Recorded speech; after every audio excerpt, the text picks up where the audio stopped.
তোর ম্যাডামের সঙ্গে আমার থাকতে আর ভালো লাগে না রে। আমার তো শুধু মন চাই তোকে নিয়ে থাকে, জানিস। হাতটা ছাড়েন স্যার, যে কোনো সময়। সাজিদ উঠো, নাস্তা করবে।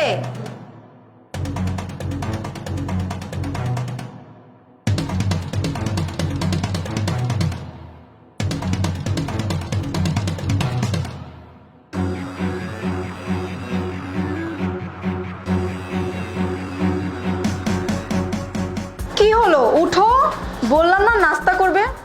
আরে বাবা, কি হয়েছে? এত ডিস্টার্ব কেন করছো? উঠো, খেয়ে তারপর ঘুমাও।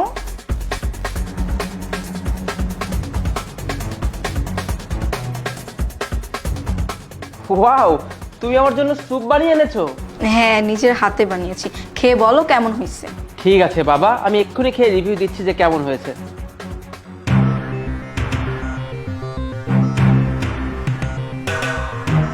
কি হলো, খাও। আহ, না মানে আমার না এখন খেতে ইচ্ছা করছে না, মানে কেমন জানি লাগছে। আমি এত কষ্ট করে তোমার জন্য বানাইছি, খাও না।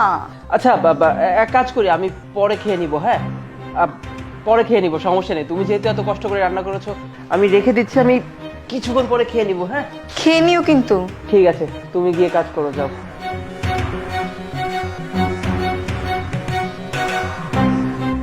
এই, আরে বাবা ওঠ। কি ব্যাপার, তুই আমাকে স্যুপটা খেতে না করলি কেন? সাহেব এ দেখেন। তার মানে আমার ওয়াইফ আমাকে মারতে চায়? আচ্ছা, তোকে এখন যেটা বলছি তুই সেটা কর, মনে থাকবে? আচ্ছা স্যার। যা। আচ্ছা, সাজিদকে আমার উপর সন্দেহ করলো, নাহলে ও খাবারটা খেলো না কেন? আচ্ছা, ও তো প্রতিদিন অ্যাপেল জুস খায়, এটার মধ্যে মিশিয়ে দে। দেখার আগে এটা মিশিয়ে ফেলি। ম্যাডাম, ম্যাডাম, সাহেবে কেমন জানি করতেছে, সাহেবে বেহুশ হয়ে গেছে, তাড়াতাড়ি চলেন। কি বলিস তুই? আচ্ছা ঠিক আছে, তুই তাড়াতাড়ি গিয়ে অ্যাম্বুলেন্স ডাক দে, আমি আসতেছি। আচ্ছা তাড়াতাড়ি আইন।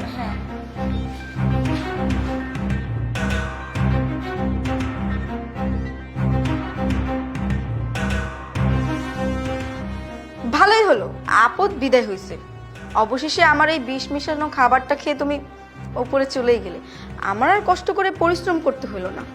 আর এমনি তো তোমার ওই কাজের মেয়ের অবৈধ সব সম্পর্ক আমি জেনে গেছি। এখন তো তুমি মারাই গেলে, যাই হোক, আমার আর কষ্ট করে পরিশ্রম করা লাগলো না।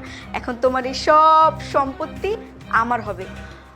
আর তুমি যদি এখন বেঁচে থাকতা, ওই কাজের মেয়েটাকে যদি বিয়ে করে ফেলতো, তখন আমার কি হইতো? আমার তো পথে বসে থাকতে হইতো। এখন তোমার এই সব প্রপার্টি আমার। কি যেন বলছিলে তুমি? আপদ বিদায় হয়েছে না? তোমার আপদ তো সবেমাত্র শুরু, এখনো তো অনেক কিছু দেখার বাকি আছে, তাই না? আচ্ছা একটা কথা বলো তো, তুমি আমার ওয়াইফ হওয়া সত্ত্বেও আমার খাবারে বিষ মিশিয়ে আমাকে মেরে ফেলতে চেয়েছিলে। আচ্ছা, আমি যতদূর জানি আমি তো কখনো তোমাকে কোনো কিছুর কমতি রাখিনি, তাই না? যখন যা চেতে আমার কাছে তখন আমি তাই দিতাম। তাহলে তুমি আমার ওয়াইফ হয়ে এমন একটা কাজ কি করে করতে পারলে বলো তো? নাকি তুমি আমার পিঠ পিছে এটাই চাও যে আমি মারা যাওয়ার পরে তুমি আমার সমস্ত সম্পত্তি নিয়ে চলে যাবে? হ্যাঁ, এজন্য তুমি আমাকে মেরে ফেলতে চাইছিলে, তাই তো? তুমি এতটা খারাপ আমি চিন্তা করতে পারছি না। ও, আমাকে খারাপ বলছো? আর তুমি কি, তুমি মনে হয় দুধের দুধ তুলসী পাতা, ঘরে একটা সুন্দরী বউ রেখে তুমি কাজের মেয়ের সাথে অবৈধ সম্পর্ক করো, আবার বড় বড় কথা বলো। আর চুপ করো, তুমি কার ব্যাপারে কি বলছো? হ্যাঁ, তুমি ওকে কাজের মেয়ে বলছো। ও হতে পারে কাজের মেয়ে, কিন্তু ওর মন না তোমার থেকে শত গুণ পরিষ্কার। ও শুধুমাত্র আমাকে ভালোবাসে, আমার টাকা পয়সার জন্য আমাকে ভালোবাসে না, আমাকে অনেক রেসপেক্ট করে। আর তুমি তুমি তো শুধুমাত্র আমার সঙ্গে সংসার করতে, আমার টাকা পয়সা ধন সম্পত্তি এগুলো নিজের নামে লিখে নেওয়ার জন্য, তাই না? তোমার কি মনে হয় আমি কিচ্ছু জানি না? তারপরও আবার তুমি ওকে দোষ দিচ্ছ। তুই তুই এখানে কি করছিস? তোকে না আমি বললাম অ্যাম্বুলেন্স ডাকতে? হ্যাঁ, আমি অ্যাম্বুলেন্সে ডাকতে গিয়েছিলাম, কিন্তু অ্যাম্বুলেন্স ডাকিনি, ডেকে এসেছি পুলিশ। পুলিশ এসে আপনাকে এখনই এখান থেকে নিয়ে যাবে। কেন? পুলিশ এসে আমাকে কেন ধরবে? আমি কি করছি? আপনি কি করেছেন? আপনি স্যারের খাবারের মধ্যে বিষ মিশিয়ে স্যারকে মারতে চেয়েছেন, এর জন্য আপনাকে পুলিশ ধরে নিয়ে যাবে। তোর এত বড় সাহস, তোর কাছে কোনো প্রমাণ আছে যে আমি খাবারে বিষ মিশাইছি? প্রমাণ না?